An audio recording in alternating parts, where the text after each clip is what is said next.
guys, if you're new to Deception Bytes, hit the like and subscribe button and be sure to hit the bell to be notified of future videos. If you wish to support the channel, the links are in the description below. Now, fasten your seatbelt. Here we go. Okay guys, I'm back and it is Monday, August the 5th, and it is 5:39 p.m. Eastern Time. Now I'm getting a little bit of an earlier start because there is a plethora of news, Q-related news items to go over, and it'll probably take me two videos, at least two videos. Now tomorrow also I wanted to mention that I will not be posting. I am taking my mother to Toronto because she is not capable of driving in traffic, and I'm taking her to see her older sister because, you know, at that age they have precious few years to spend with each other, and I did want to facilitate them being able to spend some time together. All right, but I will be back the following day. On Wednesday I will be back, and the other thing I wanted to say is there's so much happening right now, and I do mean so much happening, that if something major happens tomorrow when I'm gone, I will maybe try to get a video out, but it won't have the webcam because it just won't, because it won't be there with me.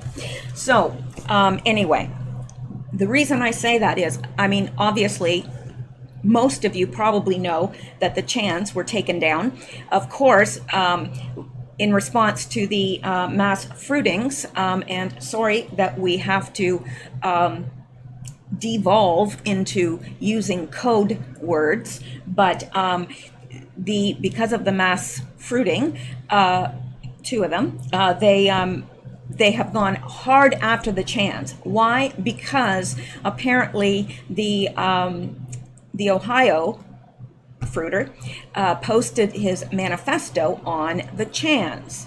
Now, of course, we know he didn't post that. I could tell you right now from reading it, he didn't post that.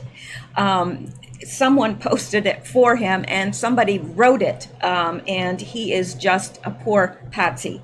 But anyway, so Q does not have a platform right now to be able to post, and probably he would be keeping quiet anyway because of the heat on, you know, they're blaming it on the Q followers and so forth, as we knew they would. Of course, they're so transparent in what they do. But anyway, because of that, the 8chan was taken down. Now they did get set up today on a different, using a different server, using you know, different service, whatever. But then they took them down, so they are now looking for a third, and this is really critical that they be able to do that. I know that the Code Monkey, which is what they call them, is working diligently on getting the Chans back up on another service or servers.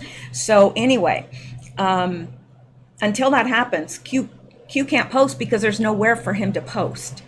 So yeah, they knew what they were doing, and in taking that down, they're not concerned about, you know, dangerous people on the Chans. Give me a break. Of course not. It's only because Q is posting there. All for a LARP, which is what they call it, or a conspiracy theory? Really? Yeah, well, they're claiming this conspiracy theory is a group that you join and that they have violent intentions. Well, as someone that's followed Q from the very beginning, and probably many of you have followed Q from the very beginning, we know there is not anything violent in this movement whatsoever, nor is it tolerated. So anyway, let's get into the news then, and we will, there's not anything, unfortunately, that is trivial here or lighthearted, but it's all really important. So I'm going to keep pushing and get through this because I've got so much stuff. I don't know if I could do it in 3 videos, but let's just start and see how far we get. All right.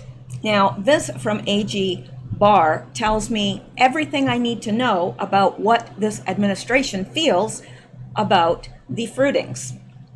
Now, this was posted by A.G. Barr. The odds of getting a flush in poker are 500 to 1. The odds of getting a royal flush are 650,000 to 1. The odds of there being 2 mass fruitings in the same weekend, and both cities the fruitings occurred in, our hometown, to 2 of the Democrat presidential candidates, are 250 billion to 1. Now, he's not mincing words there, and he's not playing.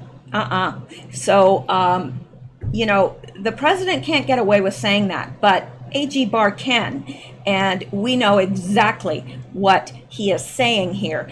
And that is why I believe that there is something huge going to break this week, because the Dems and the mainstream media, they are literally taking their last stand. It's like do or die, and they're going all out. So let's I'm gonna go. It may seem like I'm deviating a little bit, but I'm not. This is all very, very important. Now let's watch this. Right? Well, just bear with me. Now, let me explain what this is. First of all, this is showing, now this was during the Obama administration, I do believe, and this woman that's speaking is a journalist, and she is making the point. Now, I wish that I could play all of this. It's 18 minutes long though, and I'm not going to do a video of a video because, well, first of all, it's not fair to whoever uploaded this, and second of all, I mean, that would be ridiculous.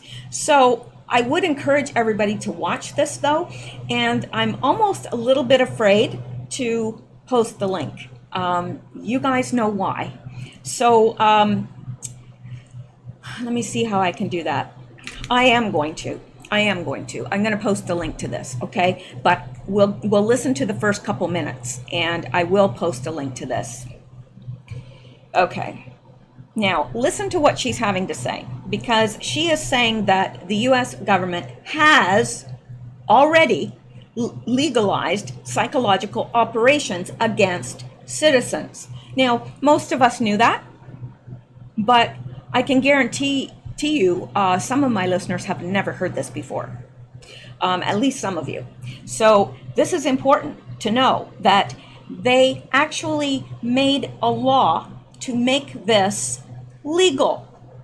And what do you mean by psychological operations against citizens? Well, that's what we're going to delve into a little bit, because a lot of people, the first thing they do when you say, okay, this was an FF, they say, oh, no. Now, you guys are a little bit more sophisticated because you've been around a little bit, you know, and some of you are well versed in all this stuff, very well versed. So you know about it. Others don't. They think, well, no, why would a government do that? Well, we're going to answer that question. Okay, now let's listen to this. What happened in Boston? Hang on here, that's not very loud. I want to make sure that. Hang on here. I'm hoping the first part of this, because I had my speakers turned down. I'm hoping that that's not going to affect the sound. I'm hoping not. Anyway, all right, and let me make sure this is on full blast so you can hear this. Okay, here we go. Pressure cooker and 2 teenagers, you know, and then they took over the whole city and shut it down, and to me that looked a whole lot like martial law. Yeah. Oh God, I can't believe it. See, this is why I didn't want to give this talk, because I knew that we had this conversation, and now it's on the record. All right, let me take a step back. No, we have to deal with it. Let me take a step back and a deep breath, because this is a very painful thing to talk about.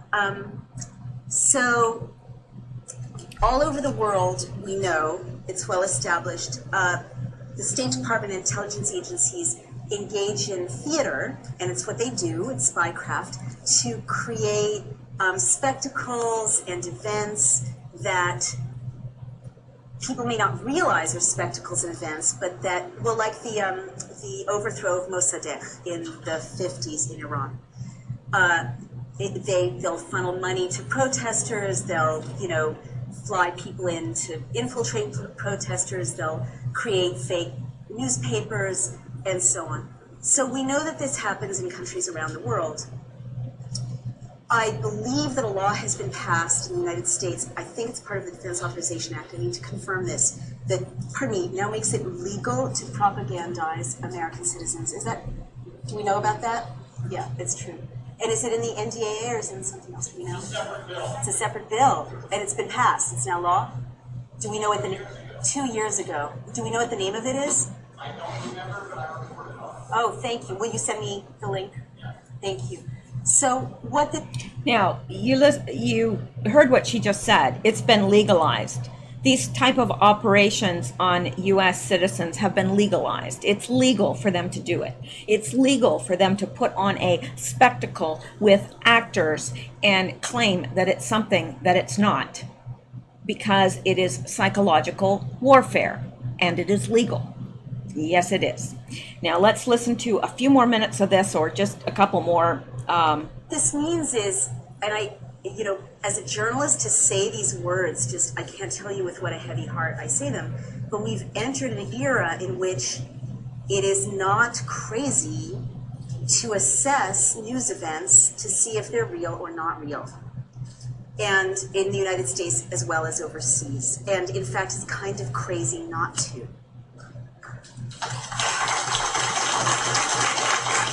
Now, how many years ago was this? Because I know that it's not the current administration.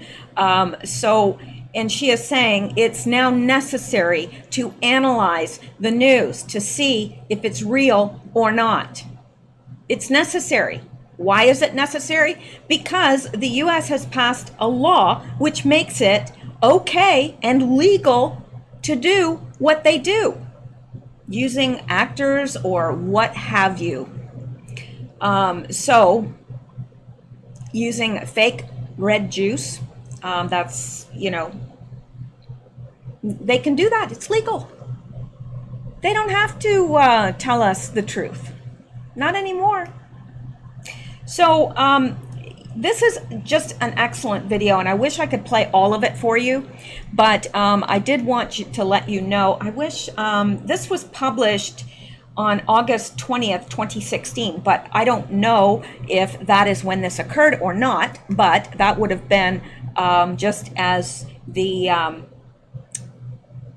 as Obama was outgoing. So I don't know, but anyway, we're gonna look at this more. So not this, but what she's talking about. Now, let me get out of here and go back, and let's look at this.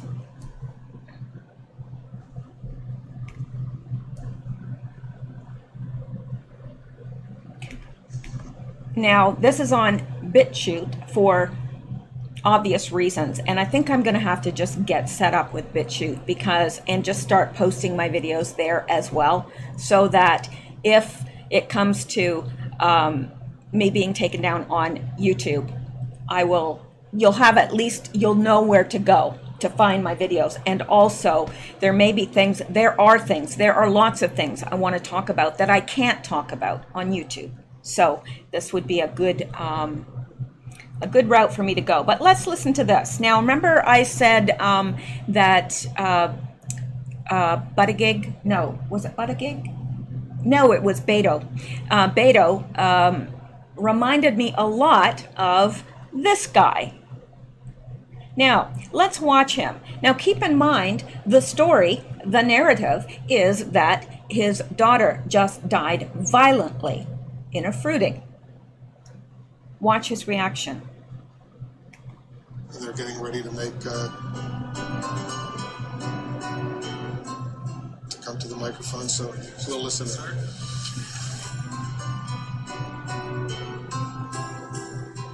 Okay. I think what we most want people to know is that Newtown was beautiful.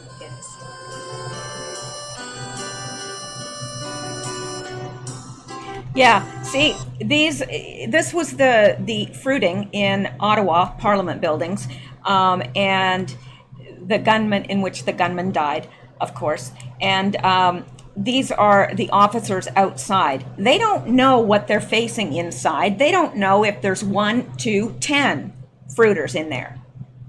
And it's the Parliament buildings where the Prime Minister is.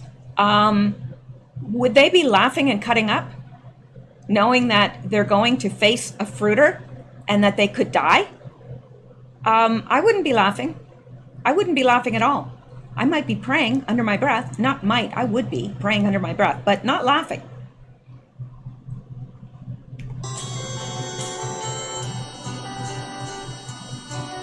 And for some reason, this morning I decided to get it at the station underneath. And, sorry. Now this is another crisis person, you know, ACTOR, and where is it? Yeah, and she's laughing. And this person, whoever, I am going to play this whole thing because it's got to be seen, and it's really, really important. But who is this that uploaded it? I do want to give them. It's by Covert Organized Gang Stalking New World Order. I'm not going to leave a link to this. No way. That's just going too far, I think, in terms of pushing my luck with YouTube. But, you know, this just kind of goes through all these, some of these major events and shows the ACTORS.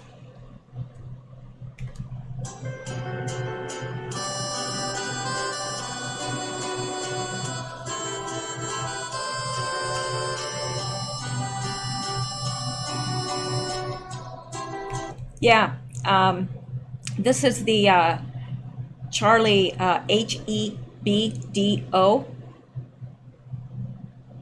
fruiting. And these people are, you know, supposed to be all broken up. I mean, they've just witnessed a horrifically tragic event and they're laughing. And this guy that is reacting like, I mean, come on, that is the worst acting ever. So, let's look at this again.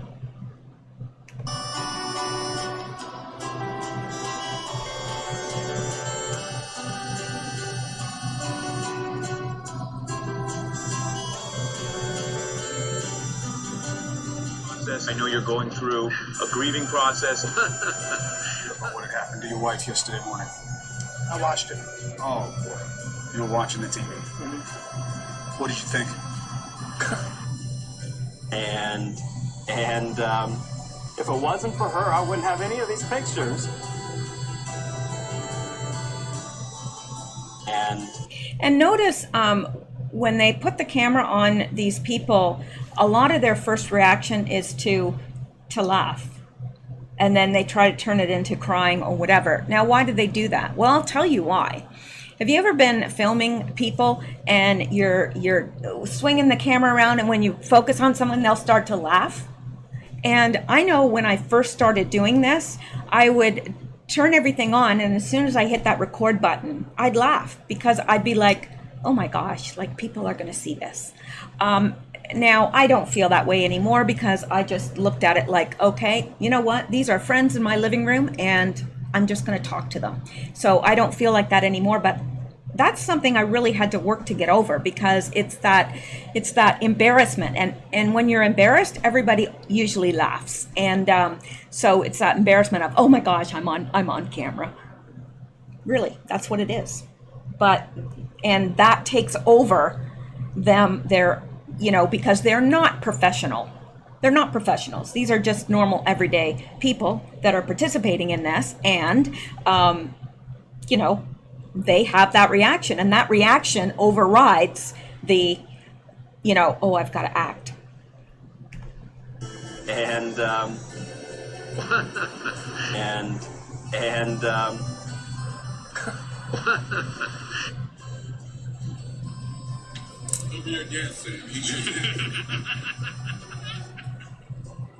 Yeah, this was, and by the way, this was during an active fruiter at DC Navy Yard.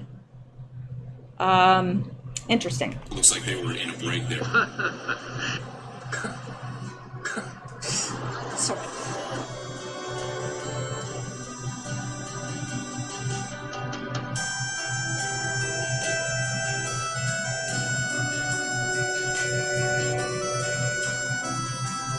Look at this guy smirking.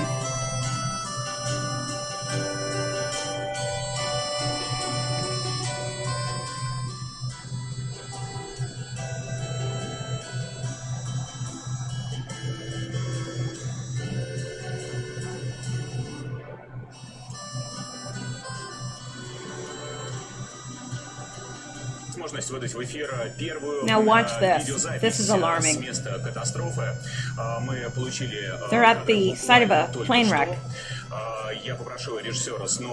in Russia. Wow, is that ever funny? Look, people died. It's hysterical. Laughing it up, looking at the wreckage. Would that be your reaction? Certainly wouldn't be mine. And this is a relative of Airbus A321 crash in Pulkova, and is getting instructions from the journalist while talking about her loss.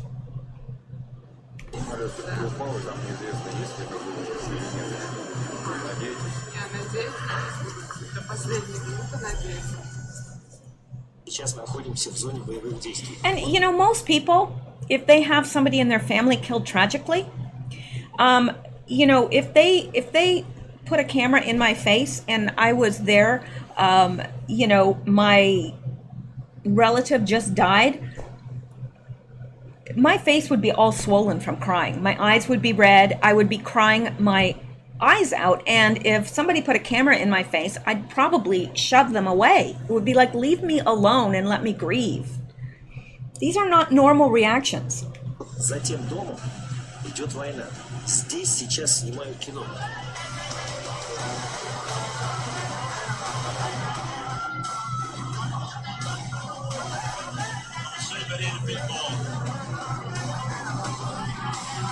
Yeah, they're filming, and you know, it's like they catch this one guy and he's laughing, and then he's like, oh no, I have to be mourning. It doesn't make sense. There he is, big smile and all serious. I'm gonna skip by this one. Если присмотреться, улыбаются. 224 человека, пассажиры и экипаж рейса Шарм-эль-Шейх-Петербург разбились в Египте на Синайском полуострове. Смертный полк и 500 000, которые пронесли на руках своих предков, это постановка Кремля. Yeah, this is, I'm gonna stop it here.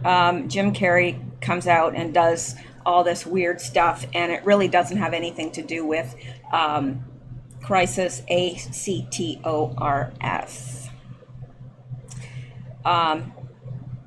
So that's it for that, but I wanted to show it to you because I know it's a little blurry and not easy to see, but a picture speaks 1,000 words.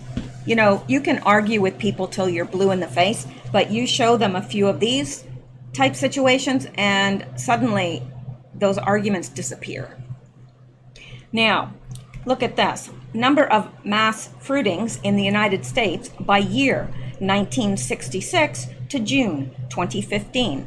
Now, let's look at this. In 2012, Obama modernizes the Smith-Mundt Act of 1948 and thereby legalizes domestic, this word, propaganda, allowing the U.S. government to pass off staged drills as real in the mainstream media. Almost overnight, mass fruitings skyrocket. Now, let's come down a little bit and look at this. And, okay, here is when the law is passed, okay, making it legal. Now, I don't know about these two at all, but look at this. Okay, there is 2012, you've got a downturn. Then immediately after this law is passed, you've got the new town and AURORA and Charleston and Chattanooga up here. Now, why did they pass that law? Well, it's pretty obvious, isn't it? These could not have been staged if it wasn't legal. So there you go. Now, here is this is something else entirely, actually. That is not the law that was passed. This is something entirely different. But it's Homeland Security. International neuroweaponry agreements for global dissidence control. Who is behind this operation and where is the money coming from? Now, let's look at this.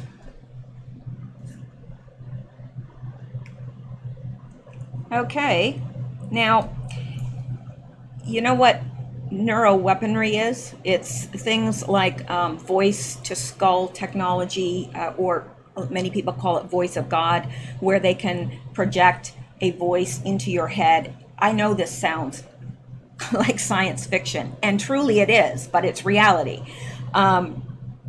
They can beam something into your head and make you feel like it's your thoughts, or that God is speaking to you, or maybe Satan's speaking to you, whatever. It feels like a voice that's speaking things directly into your head. That would be a little scary if that started happening to someone and they didn't know anything about this. It would scare the heck out of me. So, key activities, international bilateral agreements, nearly 100 activities underway.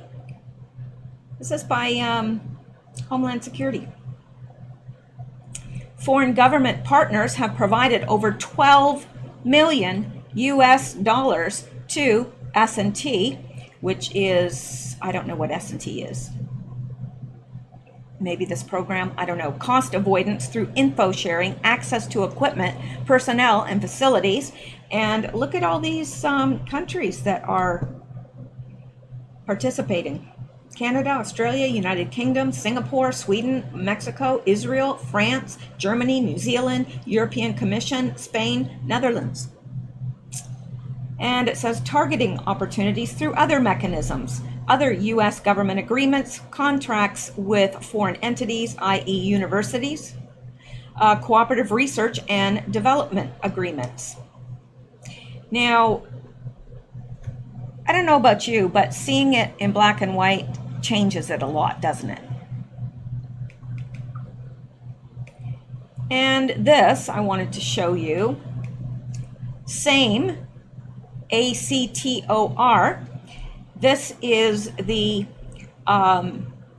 which is which? I think this is the Thousand Oaks, MASSACRE, and this is the Orlando Fruiting. Same person. That's the same person. And it seems to me that I've seen another meme somewhere where this lady has been in other places as well. She's got to be the most unluckiest lady ever in the history of the world, because she seems to be at all these major events, these staged events. Yes. So let's go on. Lots more to get to. Now, let's look at this by Tiffany Fontenot, or it could be Fontenot. Patent, Brain-Computer Interface, 2003, anticipated expiration 2023. Now, there's a patent on brain-computer interface, but it's going to expire in 2023. Then I guess it's legal for anybody to develop that, right? And here, patent, voice-to-skull technology, 1996 Air Force application expires, and this is old because this was on July 31st, but not that old, expires today, 7/31/2019, meaning anyone can use it after today, after July 31st. That should alarm us. And these are the patents. All right, now we're going to come down to this. Did the fake media look into Ohio fruiters' tweets and retweets? Of course not. This guy was an anti-Trump, anti-ICE, and ANTIFA supporter. But of course they're going with the narrative of a certain color of nationalist. Right. This guy, you know, if any of these tweets and everything can be trusted, this guy was off his nut. Really. I mean, out there. Woohoo! Really. So it's interesting how, you know, this, I think they rushed this. I really do think they rushed this, because I don't think in either case they thought it through significantly and they rushed it, because their time is short. And they knew we better get a hold of the news cycle. We better get everything onto the attention of this and make it Trump's fault, you know, for inciting violence. So, yeah, that's what they did. But they didn't take the time to pull it off correctly, because if they had, they would have cleaned up this guy's Twitter page. Just saying, because he hated Trump. Hated him. So, excuse me, I am getting the ice from off of my back because it's getting a little bit too cold. I have a bad back, so it does help me when I'm sitting for long periods. All right, let's go on now. Okay, this from Madame Squirrel. So why was this guy arrested in EP and named as PC, the fruiter, and then this guy's photo, looking like Squidward from SpongeBob SquarePants, starts showing up as the fruiter? Seriously, these two are not the same person. And we discussed this yesterday. They're not the same person. Let's click on this and look here. Okay, this is the guy in the back of the law enforcement vehicle. And there is his picture there. And this is, I don't know if it's the same person or a different person, but this is the supposed fruiter wearing cargo pants that somehow, mysteriously, he was able to change. He was able to fruit 60 individuals in 20 minutes and still was able to change his pants. He's talented, man, really talented.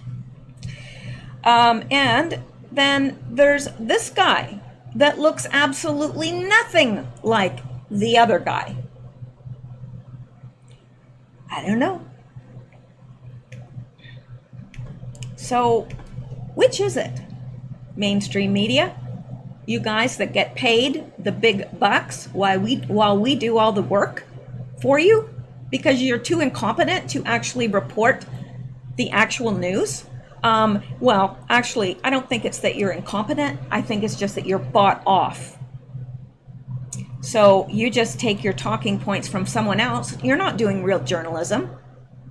And other people are out there doing it for you.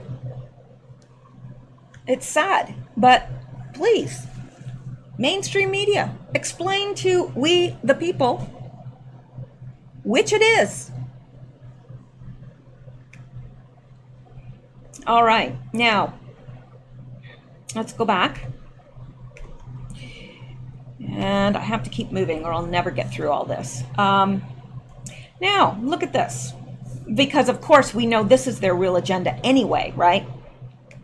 Because that was all the Democrats were talking about. Oh, it's terrible about the fruiting. Let's take away their guns. That's what it's all about. So look here, Washington Examiner, Senator Kamala Harris willing to send cops to people's home to confiscate banned firearms. Kamala Harris willing to send cops to people's homes to confiscate banned firearms. California Democratic Senator Kamala Harris gave details about her gun control proposals in the wake of the deadly EP fruiting. We're not going to go out and look at that, but because there's just too much to get to. But I did want you to be aware of that, you know, yeah, that's what she's willing to do. Knock, knock, knock. Yeah, we're here from the government. We're here to help. Yeah. Okay. All right, let's go on. All right, now let's look at this, shall we?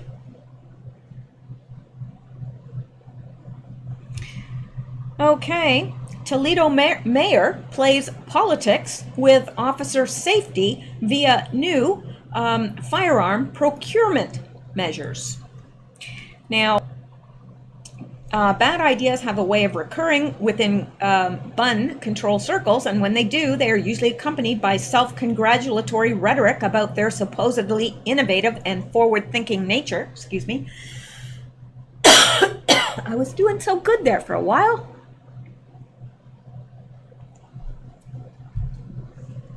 All right. That was certainly the case this week when Toledo's Democratic Mayor Wade, I'm not even going to attempt that last name, announced he would use the city's firearm and ammunition procurement process to pressure vendors into adopting practices not required by law to restrict civilian access to their products. I'm not saying this is going to eradicate the problem in our nation or even avoid a tragedy in my own city, but just because we can't do everything doesn't mean we can do nothing, he told the Huffington Post, which falsely reported the policy is the first of its kind in the U.S. The idea of using government contracts to pursue extra legal gun control, however, is neither novel nor well advised. The message it sends to manufacturers is that goods, products, good value, good customer service, and compliance with the law are not the primary considerations, so long as they toe an ideological line. The message it sends to police officers in that virtue signaling anti-gun politics more important than the officer that, okay, they're virtue signaling that their, this is not written well, their anti-gun politics are more important than the officer's own safety and effectiveness in the field. And in fact, it's such a bad idea that we can no longer say that supreme anti-gun sugar daddy Michael Bloomberg has never met a gun control scheme he doesn't love. In 2011, then Mayor Bloomberg of New York City publicly opposed a local newspaper's call to boycott gun manufacturer. I don't know what is wrong with me. Manufacturer. GLOCK, because it makes high capacity books for sale to the general public. That put Bloomberg at odds with not just with the local press, but with then public advocate and current New York City Mayor Bill de Blasio. Bloomberg told WNYC at the time that all three of the manufacturers that were supplying the NYPD with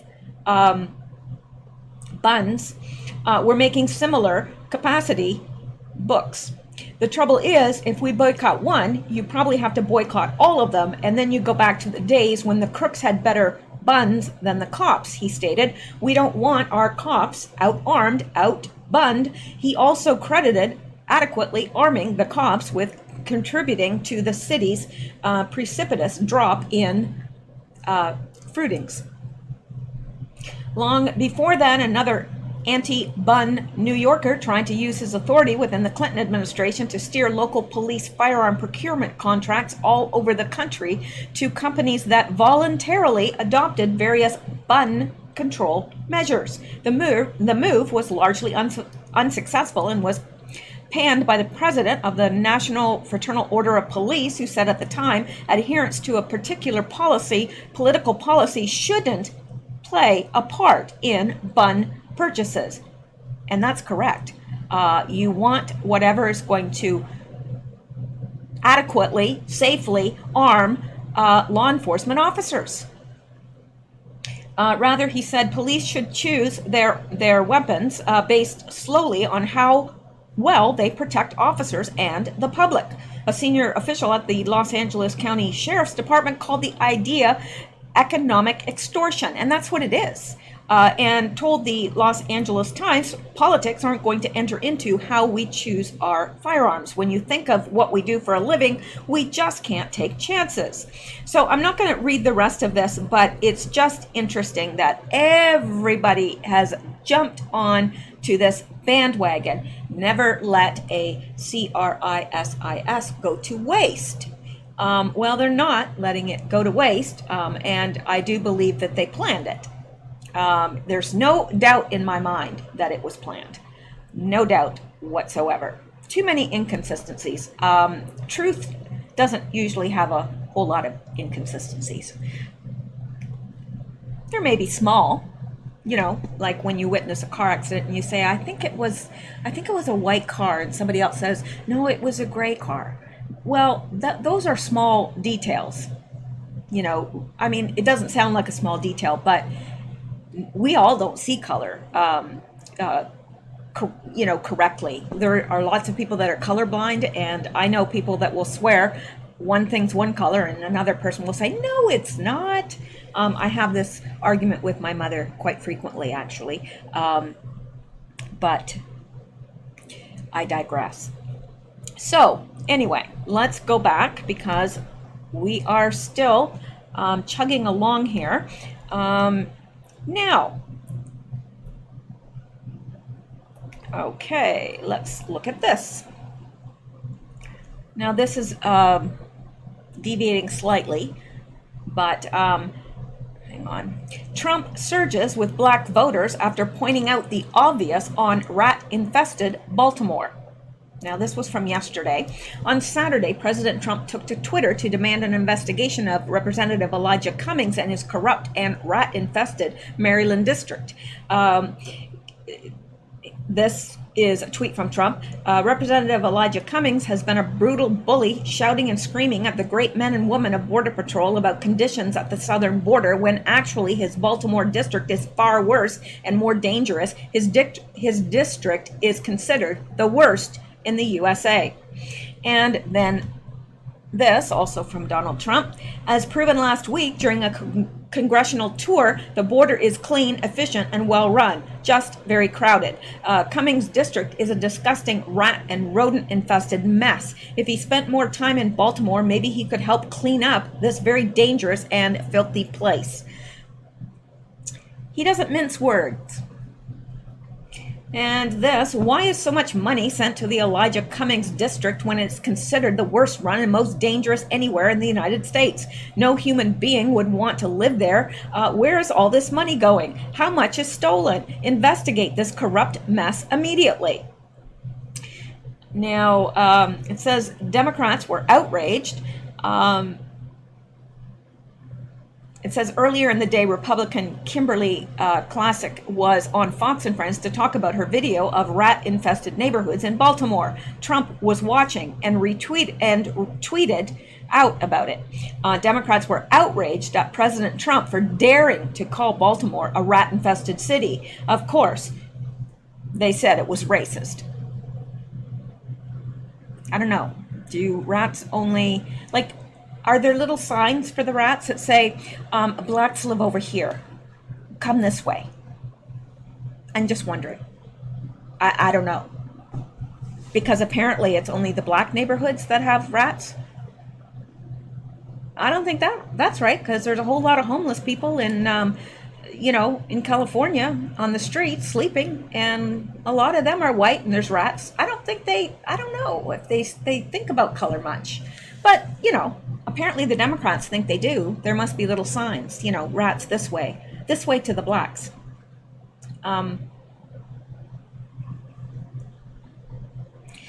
Okay, well, am I racist for saying that the streets in California are rat infested? Some of them. Is that racist? I don't know. Apparently. Well, if there's anything a Democrat doesn't agree with, they're going to call you racist. It doesn't matter. And it doesn't even matter your color, because some of them have called the black people racist. It's like, okay, how does that work? And yes, I know that anybody can be racist. It isn't dependent on your color. You can be a racist and be white. You can be a racist and be black. You can be whatever color. But the point is here, this is ridiculous. Democrats were outraged. Okay. According to the Orkin Pest Control Company, Baltimore, Maryland is one of the rattiest cities in the United States. And a huge rat ran through the live shot from Baltimore during story on Trump's tweet. Hysterical. Look at the little guy go. He must have realized he was in a white neighborhood. That must be why he's running. And, you know, the whole city of Baltimore is rat infested. So are there no white people in Baltimore?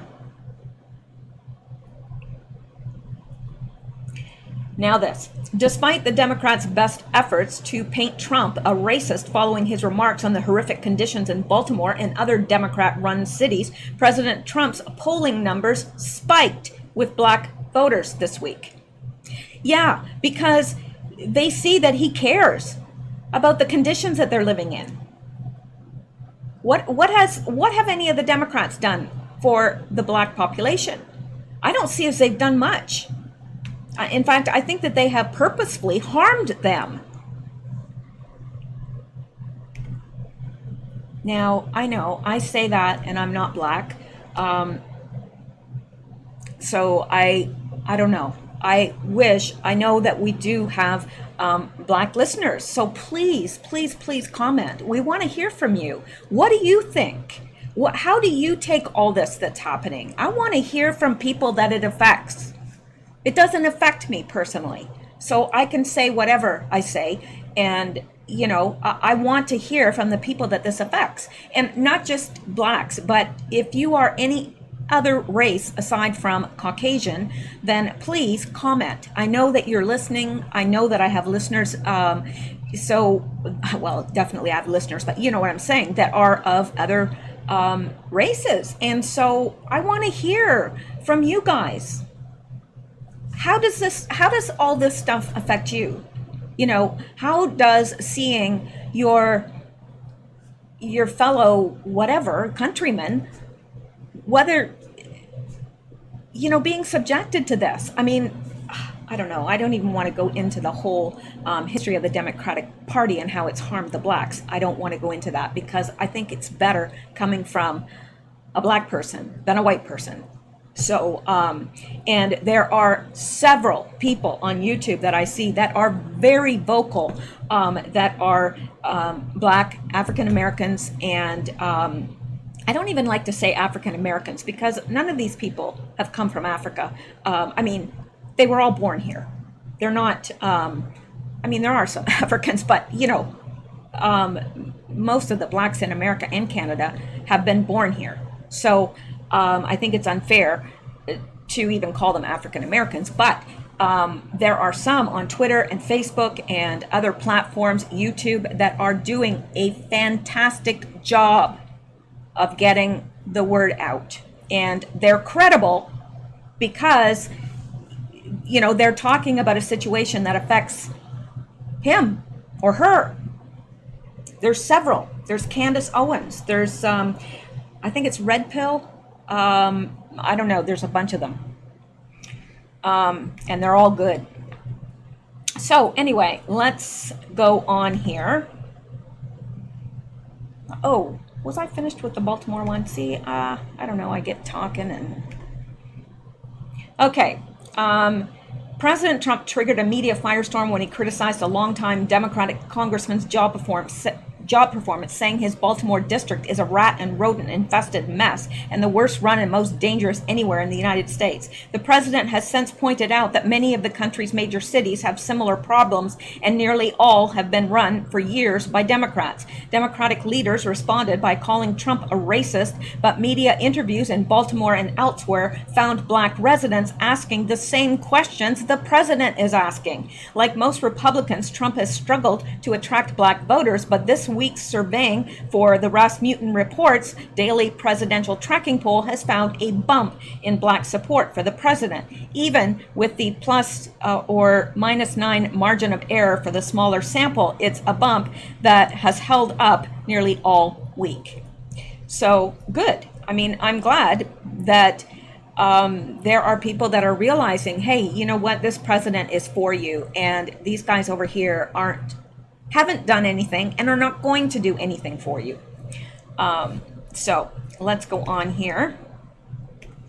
I know I'll have to break soon and start another video, but I do want to make sure we get through some of this. Now this from Lisa Mae Crowley, and she is responding to Sleeping Giants. And she said, okay, first of all, Sleeping Giant says, confirmed, @Voxility has just cut off their services to Epic.com and BitMitigate, which just saved 8chan. Crazy. Now, this has to do with the chans being taken off. The second place they went to is BitMitigate, which I guess is owned by Epic.com. I don't know, or Voxil, I don't know. I don't get all that, but they were switching to this platform, but then all of a sudden they got booted off of there. And the weird thing is they took the whole platform down. So, wow, that to me says they're scared of something. Not just they took everything down, their servers down, everything. So Lisa Mae Crowley responds and says, wow, they really are threatened by Q. That's what this is all about. If they were concerned about hate speech, they would focus on Twitter and Facebook too.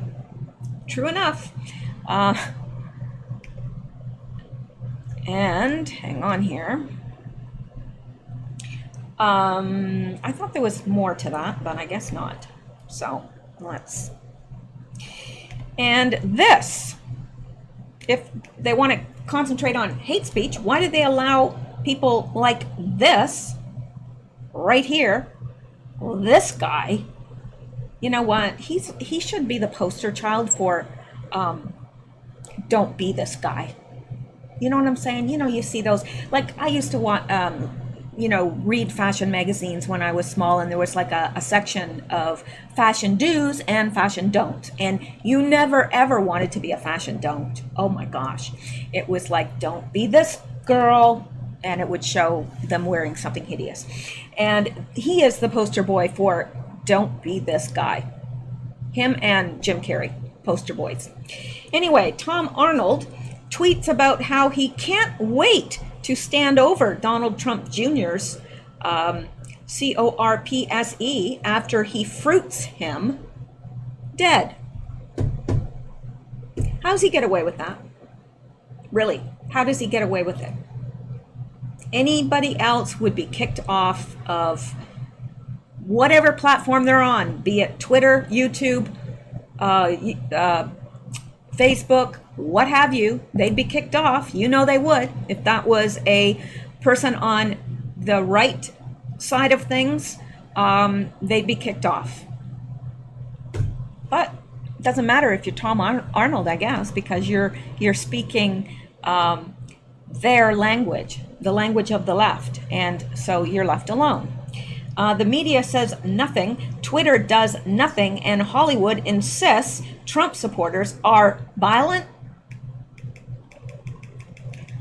Yeah, I'd really like this to be looked into.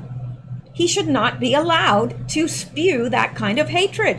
If we're not allowed to, now, honestly, I am for free speech regardless. I really am. I'm for free speech, and unless it really, violates public decency, then I really think everybody should have their say. So if, Sure, let him say whatever he wants, but let the right say whatever they're going to say. It's got to be equal. You can't just single out a group of people and saying, oh, their voice can't be heard.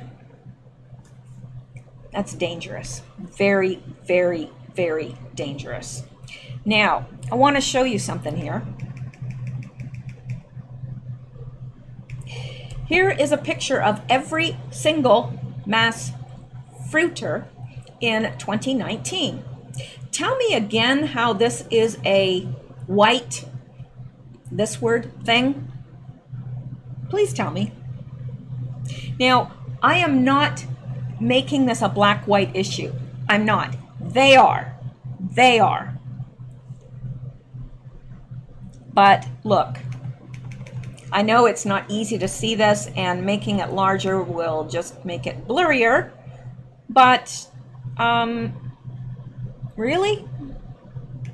Now, this is, okay, every person charged with or arrested for fruiting 4 or more people in a single incident. So these are the people. Now, yes, there's white people among them, but they're not the majority. And I'm not about to say this is a problem with another color. It's not. Well, in some cases, it's inner city violence, what have you. But really, I just don't know how they get away with saying that it's about being a certain color. It's not. All right. But they want to, now, we're kind of switching over here, switching to a different subject here. So I'm going to pause here and call this video done. I am coming back. I'm going to take a very short break while this is uploading, and I will be back with another video because I can, and because it's really needed, because this stuff really needs to get out there.